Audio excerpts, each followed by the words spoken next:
more than enough.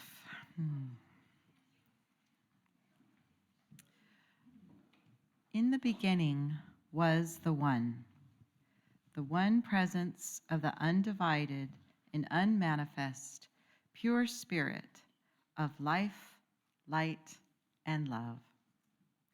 In its generosity, it shared itself, its consciousness, and its love in the visible form of creation. We acknowledge this presence within us and as us.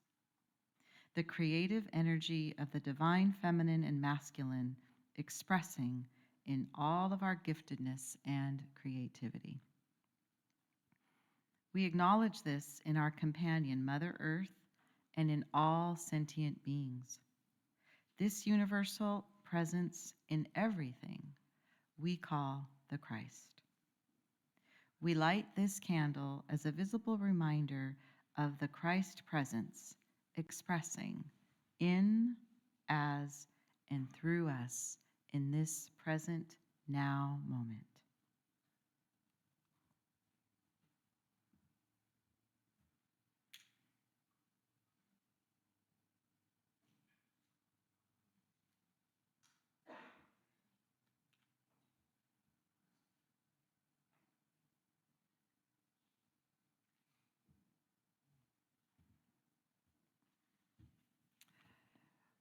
Well, good morning, everybody. Good morning. Happy New Year. Happy New Year of journeying on this earth together. There's something about a coming together and sharing a new beginning that feels so powerful, more than when we're just doing something new on our own, right? Because we can say anytime it's a new year, but to be collectively pulling our energy towards new intentions, fresh ideas, and new expressions. So good to be here and doing it together.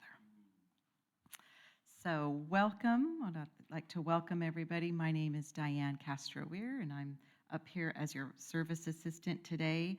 And Frank, our Reverend Frank, is going to be leading the White Stone today, and he's going to give us a little preview of that. Yeah. Hi, I'm Reverend Frank, for anyone here for the first time. And one thing I thought about Whitestone, that it's so exciting to do Whitestone. I don't know about you, but it's really been useful for me over the years. One of my favorite ceremonies of the year. I think it's true for many of you. Just to let you know, there will be a time during this service, and we'll have some music, to actually do your Whitestone. We've provided black markers. If you don't have one, it's really, does anyone not have a stone that they picked? You know, and picking the right stone's important. I hope you know that. Did you get one, Jay? Did you get a marker? Do you guys have stones and markers? They're in the front corridor. Maybe someone, yeah. And we put out black markers.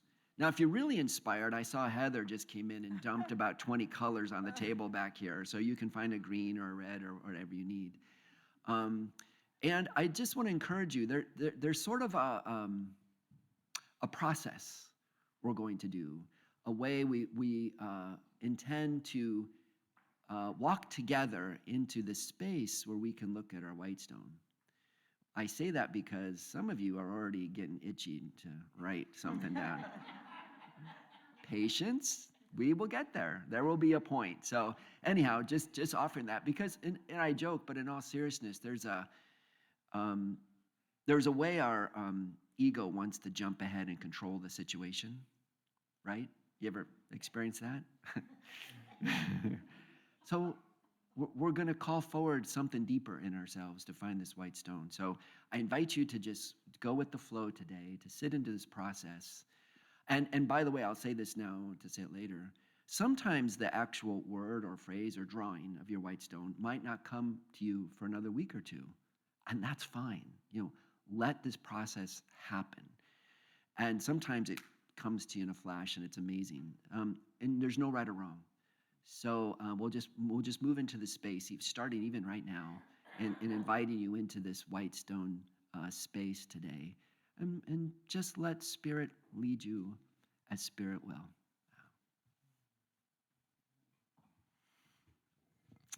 And leading us in music today, we're happy to have Marcia and Kathy and Deborah, our house group, providing music today. And our special guests are Tanvi and Jill, going to be delighting us with some of their music. So, welcome.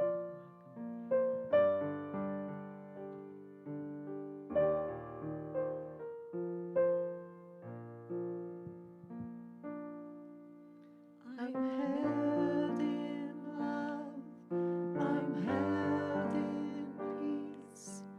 God is holding me with every breath, with every step. God is holding me. God is holding me. God is holding me. God is holding me. God is holding me. I'm held in love, I'm held in peace.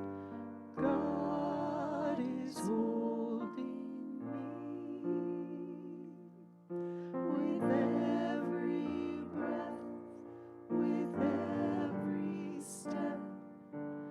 God is holding me. God is holding me. God is holding me. God is holding me.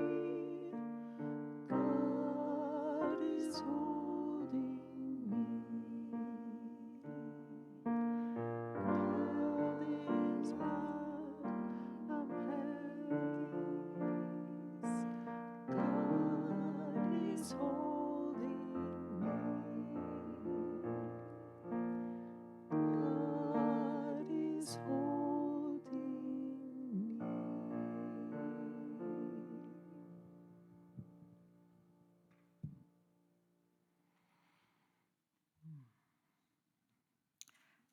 So I invite you to take a moment and go into your heart space and see if there's anyone there or any situation there that you would like to be held in prayer. And I invite you to speak their names aloud if you would like.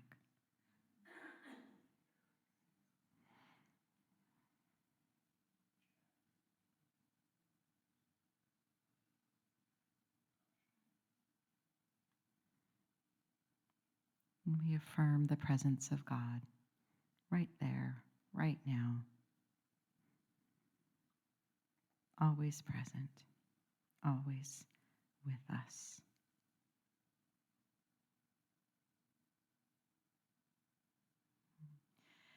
This morning's meditation is coming from a book called 7,000 Ways to Listen by Mark Nepo. So if you'd like to settle back in your chair and get comfortable, I'm going to do a short reading. So much depends on whether we see everything we meet as alive or inert. When we meet things looking for the life they hold, we tend to listen and receive. We tend to engage and join. When we meet things as lifeless and inert, we tend to observe and manipulate. How we move through the world depends on whether we view everything we meet as self-contained or containing all of life. If I see a stone as merely an object in the way or some weight I can use, I'm drawn into a limited plane of living that is governed by problem solving. This piece fits here, this one does not. This piece will help me to get over there. This one's in the way. Being so strategic may shorten my to-do list, but it doesn't open me up. With no sense of how things are connected, I may move things along without ever really being touched by life. But if I can hold a stone with enough presence and attention to realize its journeys over centuries, I might feel a connection to the earth that might broaden my perspective beyond the confines of my individual life. Listening beyond our own silhouette, each thing we encounter is alive, be it a stone, a dragonfly, a symphony, or a peach. Each thing in its own aliveness encodes and mirrors the whole of life in its own way.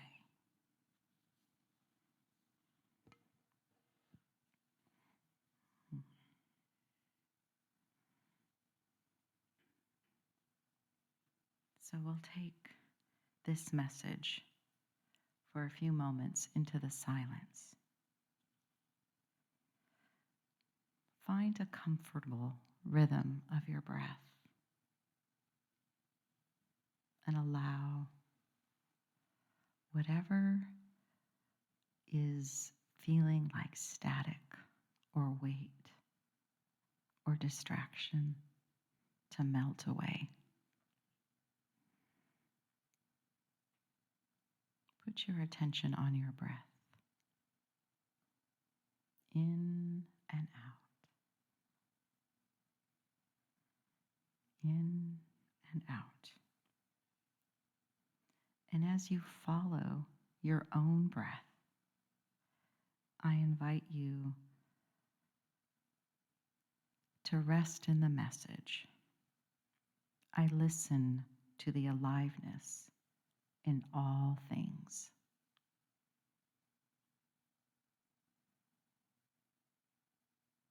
I listen to the aliveness in all things.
And as you come back into the room,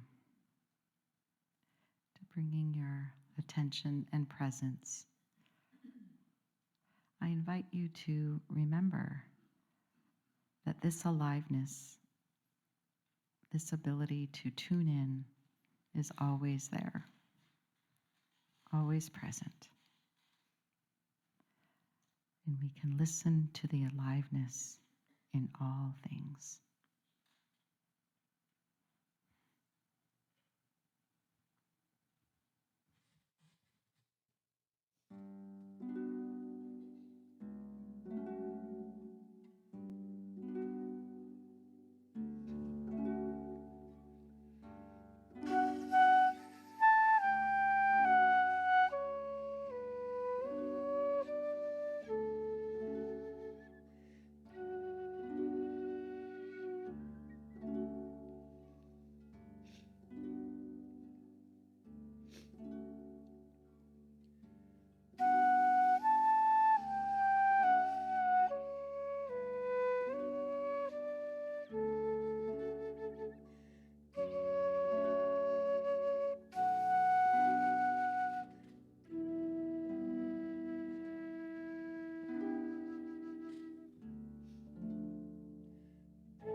We'll just sit with that for a while longer. Wow. Yeah. Today's an interesting day because in the life of unity in this sort of spiritual path, it's a bit of a transition day. The reason we have woven things up here is because we're weaving a lot of what's just taken place for us. And we're using all that energy to then sort of power us to look forward to what's next. It's Whitestone Sunday for us. It's also in sort of this greater tradition of 40 days of Advent and then the 12 days of Christmas. It wraps up a bigger energy that started way back in November and sort of culminates now. That's why we still have the trees up and we still have our manger scene up. And it's also what we're going to talk about briefly is Epiphany. And Epiphany is when the Magi show up, finally. The Gospel of Matthew, the Magi show up. They got a hit. They got a star. And they said, we need to follow this. And they show up now. But there's more to that story, because not only do they follow the star that has them show up in Bethlehem to see this new light, this new coming, this new reality that is dawning in their life, they get another message that says, and don't go back to Herod, you need to get out of town. Yeah, there's more to this story. And then the angel looks over at Joseph and go, you too, Mary and Jesus, maybe you should scoot to Egypt. There's something to do. There's something to do.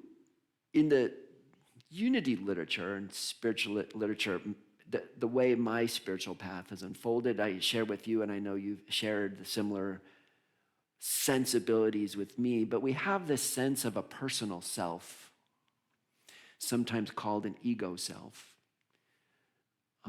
And this personal ego self has a perspective that's pretty broad. We can see about this much of what's going on.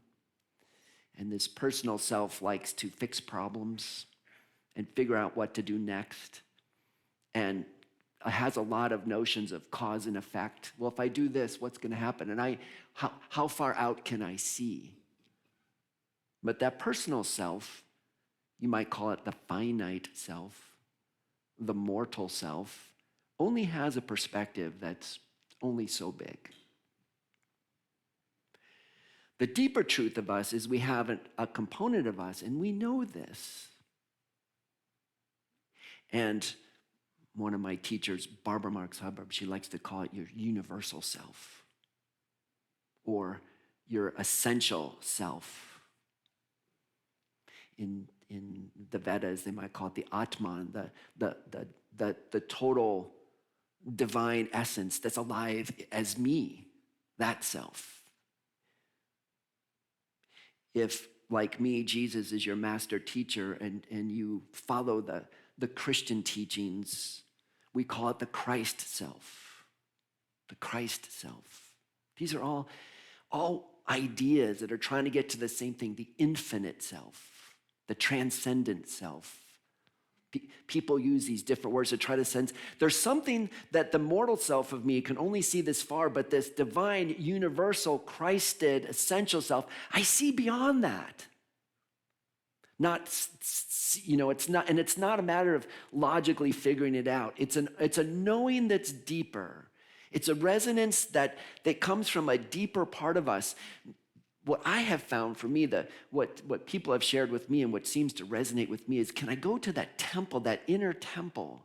There is that of me where it resides, something that's beyond what my mortal self can see. Do you know this? I know you do. We talk about this. There's this sense where we want to touch that deeper, essential, universal, transcendent, immortal, Christed self that all of a sudden sees way beyond this limit.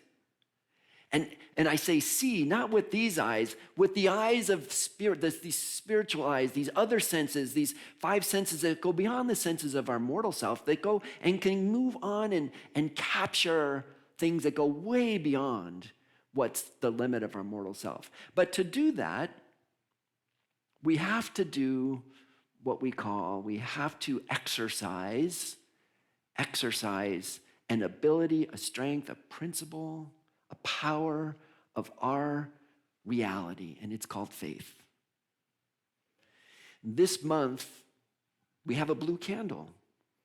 And sort of through the year, what you will see, we did some shopping. We got a different color candle for each month that resonates and aligns with the 12 powers that we talk about in unity. And what I love about Whitestone is it really asks us to use our power of faith. And by the way, in our culture, we use the faith of like, what's your faith tradition? Well, here's what I believe. This has nothing to do with that belief in that way, like a system or a structure or words. It has to do of when I go to that temple of my being, that ashram of my soul, that very abode of my fullness, and I touch into that fullness of my essential Christed self. What do I see? What do I hear? What do you hear? What is calling us forward? This isn't, the Magi following a star is not history. It's a spiritual lesson. That people followed something that was beyond them, that they couldn't explain. They didn't have words. It goes, this doesn't make sense, but there's a star and we just know we need to do this. It's that. We have a knowing that there's a next step for me. Please don't ask me to make sense of it. Please don't. And there's this story, the farming community, and it was a big drought. They didn't have much irrigation. And they're like, we're going to call everybody together. Everybody's going to come together, and we are going to pray as hard as we can for rain. My ego self likes to boss God around. You need to make it rain now, But there's another sense of me that expands, that's a wider expanse, that starts to resonate with a deeper truth of it, that leans into a trust that there's a presence and an energy and a fullness that goes beyond what I can understand and knows the truth of the rightness and the unfolding of things. So when this preacher says, they rang the church bells and everybody came in and we're going to pray for rain, and they were all very fervent about what they want. And there was this one little girl. She walks into the church. She doesn't say a word. She just walks in and she goes,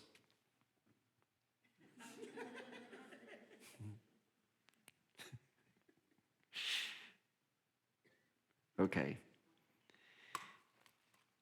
One person said, instead of fixing and pleading and trying to figure it out, I'm just going to act as if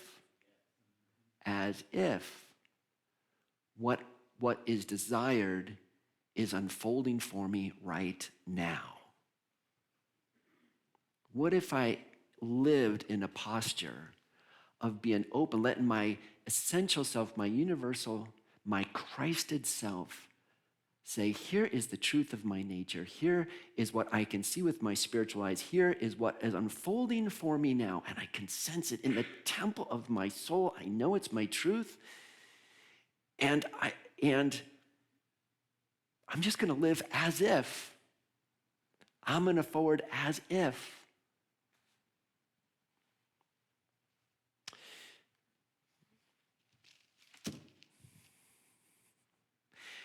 There was a number of people, I'm going to add some here, but it just came to me. A number of people who at the end of last year came forward and said, Unity's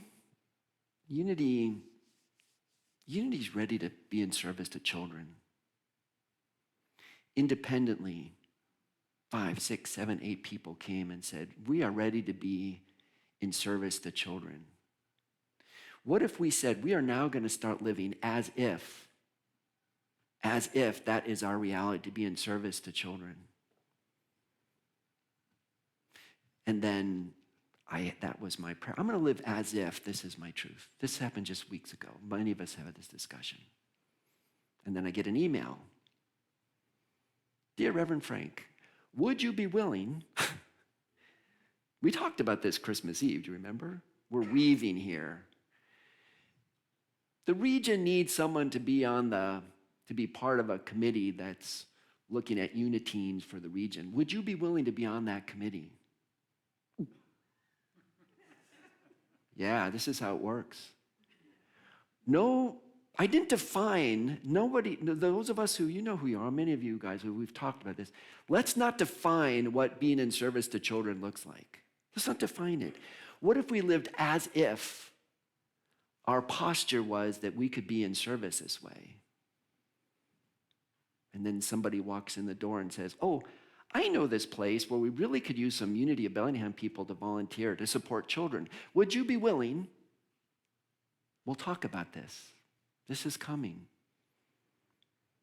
To be in this posture of as if this is possible, as if this was our truth, as if we know it, we get the hit, we understand. And it's, and it's fun being in a community because it's like, okay, so it's not just about me. I get the fun of hearing everybody's, I just get the sense that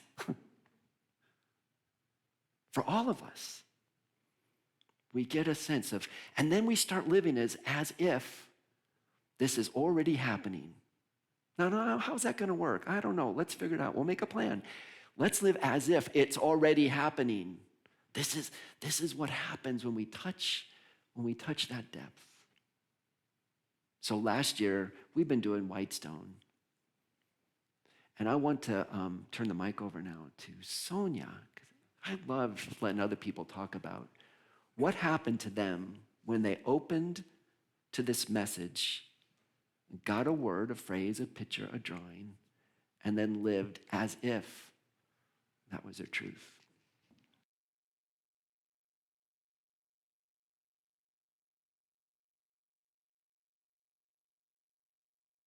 Thank you all.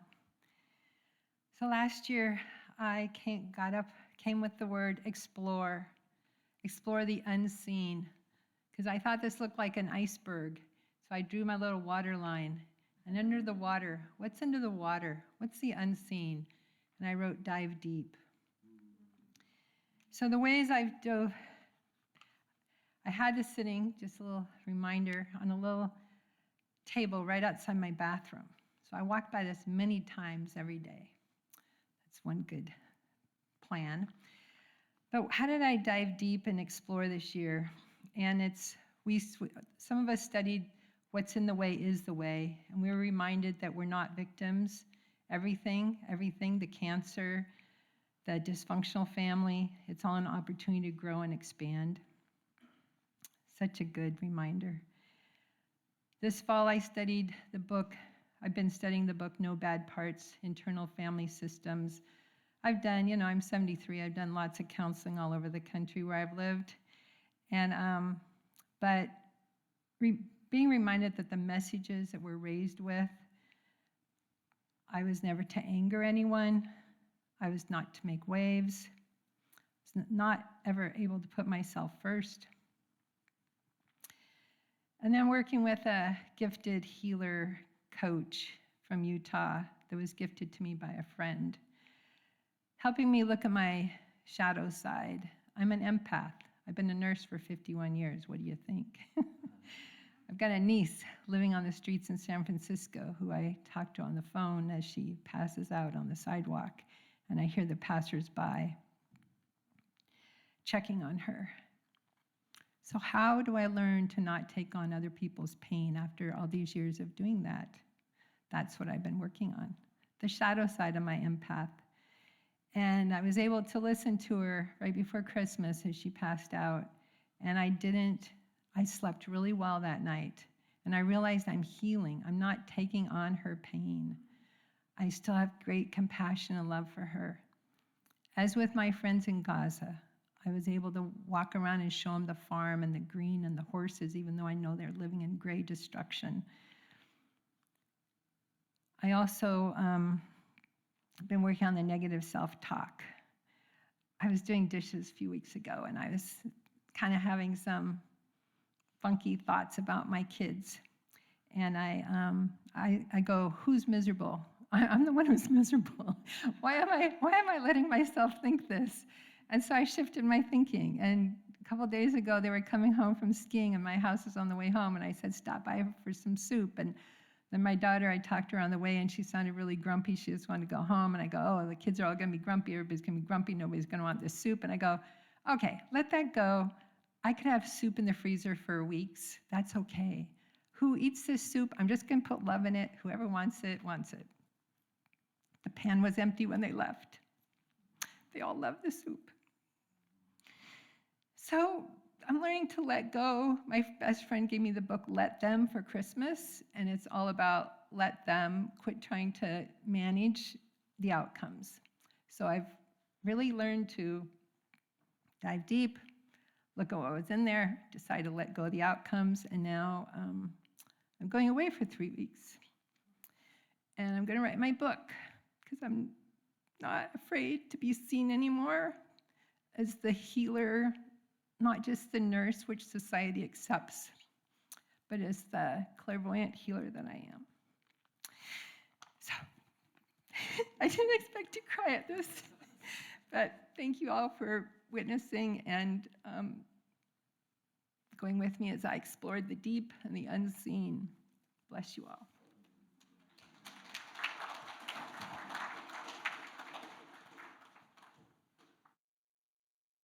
Also, earlier this week, someone was reflecting on their white stone.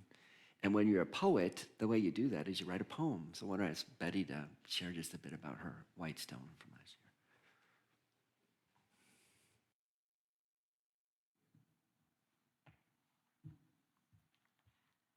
Hi there. So my white stone from last year, I had two thoughts. One was love, and the other was generosity. And recently I wrote this poem. It's called Advice from a White Dolomite. And I think I'm going to read it twice, once so you can hear it with your head and once you can hear it with your heart. Inside your childhood memories, stones appear gray and flat. And when you see one, you remember throwing it at the house across the street or skimming it across the pond until it sinks, or kicking it aside with the heel of your boot. Now that you've aged and repurposed yourself, you admire my calcium and magnesium carbonate grace. Thank you for taking my advice, painting love on one side, generosity on the other, and carrying me in your pocket where we're both warm and safe. Should I do it again? Yeah. Okay. Thank you. Advice from a white dolomite. Inside your childhood memories, stones appear gray and flat. And when you see one, you remember throwing it at the house across the street or skimming it across the pond until it sinks, or kicking it aside with the heel of your boot. Now that you've aged and repurposed yourself, you admire my calcium and magnesium carbonate grace. Thank you for taking my advice, painting love on one side, generosity on the other, and carrying me in your pocket where we're both warm and safe.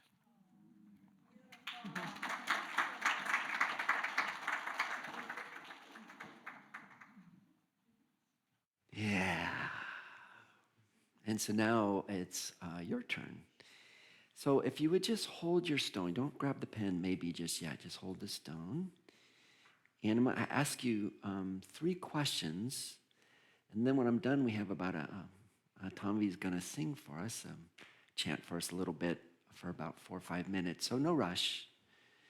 And here's what 3 things to maybe consider. If you want to just take a breath, just center yourself now in that very temple of your being, that ashram of your soul, that very abode of your essential self. And from that place, you can simply ask, what word, what phrase, what drawing do you have for me? And a second prompt is, there is something stirring I'm going to put on my stone, and it's going to challenge me. It's going to challenge me to live in a way of as if this were true.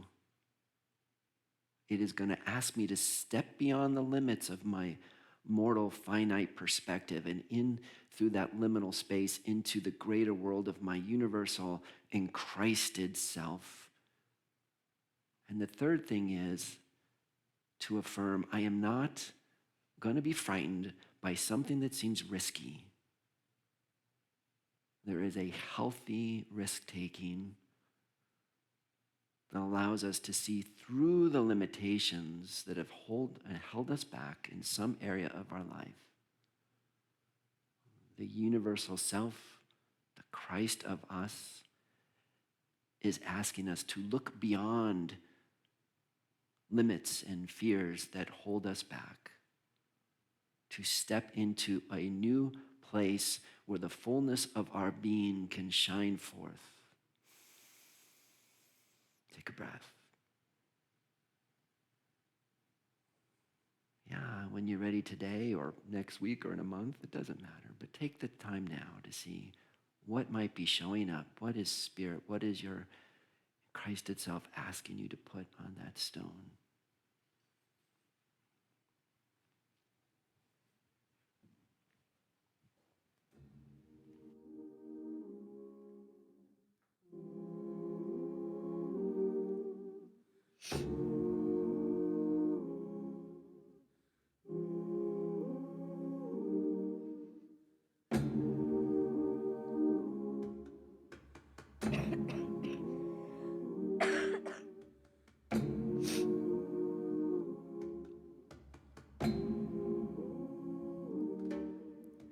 Welcome magic and wonder, brilliance and grace. Welcome joy, satisfaction, pleasure and strength. Welcome essence, beauty, present, time, spirit, form and space. Welcome excellence in every blessing, sacred and pray. What I seek, I am.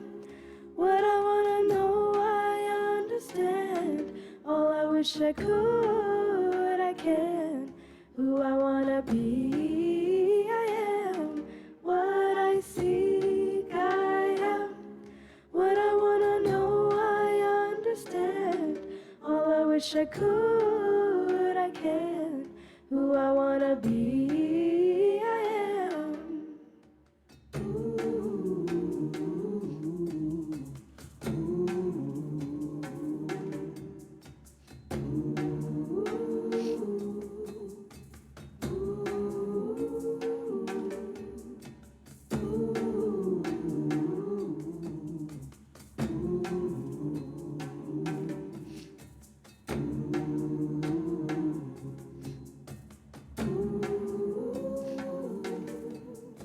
Welcome magic and wonder, brilliance and grace.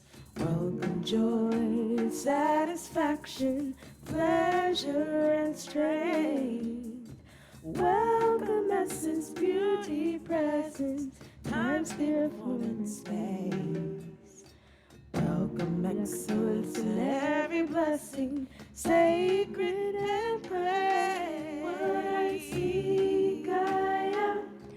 What I wanna know, I understand. All I wish I could, I can. What I wanna be, I am. What I seek, I am. What I wanna know, I understand. All I wish I could, I can. All I wanna be, I am. I am the seed, I am the tree. I am the flower, I am the bee. I am fire and I am wind. I accept love and also I give. I am loud and I am mighty. I am silent and I tread lightly. I am brave and monumental. I am modest, I am gentle. I am student and I teach. I am the sand and I am the beach. I am ease and I am power.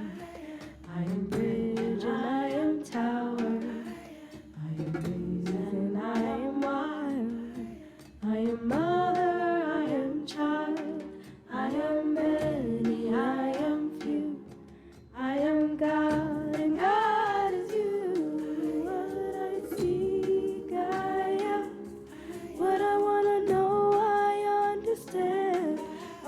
wish I could, I can't. Who I wanna be, I am. What I seek, I am. What I wanna know, I understand. All I wish I could, I can't. Who I wanna be, I am.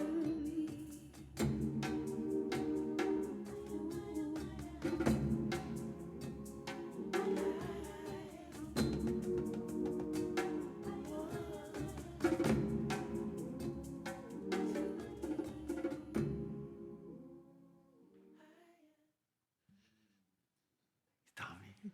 Yeah. That's such a good song. So your white stone is yours, and it's for you. And you are welcome to share it with others or not. This was for you. And if you're like me, I have no idea what this is about. So this will be fun. Like the words that came up. And I don't know, maybe it happens to some of you. You might be going like, what? Okay. We'll let the blessings of these words, these phrases, these pictures, this stuff unfold for us this year. Right. So it is. Amen. A few announcements. Monday group for those who come to spiritual conversations. And by the way, everybody's welcome. We had like 15, 16 people last Monday. It was really fun. Good class, good group, I should say. It meets at 10:30 on Monday. And as a support, tomorrow, when class wraps up, we're going to take the Christmas trees down. Yay! So thank you for staying after planting a seed. You know, it's maybe we'll end a little early and we'll clean up after the end of the 12 days of Christmas. Yeah. Guess what's back? Third Friday, Power Art is back. Yes, Berlin. I don't know if you want to say, or you want me to say something about it? We don't know yet, totally. You know, we've been doing these different kind of art forms with pastels and paint. It's going to be different. You want to, yeah, you do it. Hi. So some of you have probably seen the collage that's out in the front. And we're going to take the 12 powers and really dive deep into each one and use writing, prompts, dive deep, questioning, meditation, and also collage.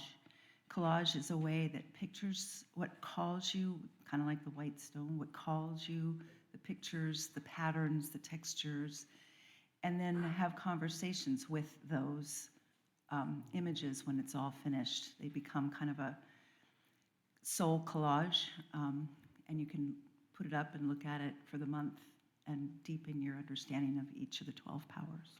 Yeah. Third Fridays. You've got your new calendars. You can mark it all the way through the year. 6 o'clock, right? 6:30?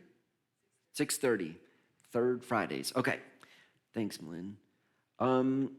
Next week is our Earth Care meeting. If you've never been to Earth Care and you think, well, for the new year, maybe I'll be part of Earth Care.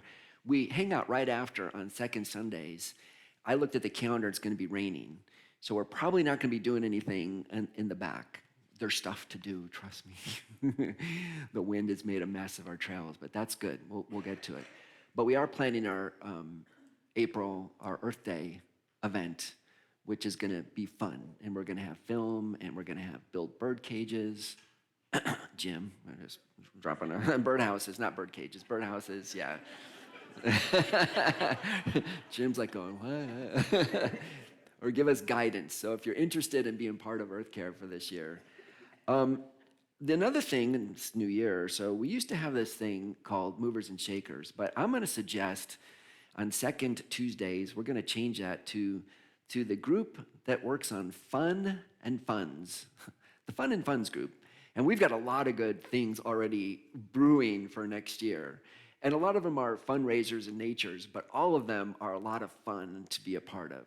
If you are looking for a way to plug in, and this sounds like something interesting to you, we meet second Tuesdays, like 5 o'clock after work, but before dinner. We wrap up pretty quick, and we just make a plan and get people involved to do different kind of activities One of last year's big surprises, Kathy, thank you so much for your group. I think you had 3 performances here. Did you do 4 performances this? Arsenic and Old Lace, and if you've been to the radio show programs, Kathy Murray and Friends, I've been leading that, which has been both fun and a very nice fundraiser for Unity, and a lot of fun. So thank you. More of those next year. Yee! We hope. I think so. And if you're interested in being part of that group, you can talk to me after. By the way, 2 things, because the potluck's coming up. The way we do it is we walk in this door, and then you walk out the door in the front. So we just get a cycle going like that. And by the way, after we're done eating, it's not really structured, but somebody puts away all the tables and picks up the tablecloths and washes the dishes. That somebody could be you. So if you want to decide, and the same people don't have to do it every month, but if today feels like a good day and you want to hang out, put some tables away and wash some dishes, it's fun. You get all the leftover dessert. It's a good thing. Just saying. I mean, not that I would know. Almost like Rosemary, where's that cheesecake? Aaron, did you have some? Oh, and there's pie in the back. Okay, thank you. Chaplain today, if you want a moment of prayer, is it Dyann today? If you want to have a moment of private confidential prayer in the Love Spoken Here room, is our chaplain room. And before we move on, guess what? It's First Sunday, which means birthdays. Anyone in January birthday, please come forward. Starting with me, 30th. Yeah, oh, I knew there'd be some birthdays. I knew Greg was a January. Who else? All right, and Kate too. Yeah, Kathy. Come up front. Yeah. Wait, Gary's coming.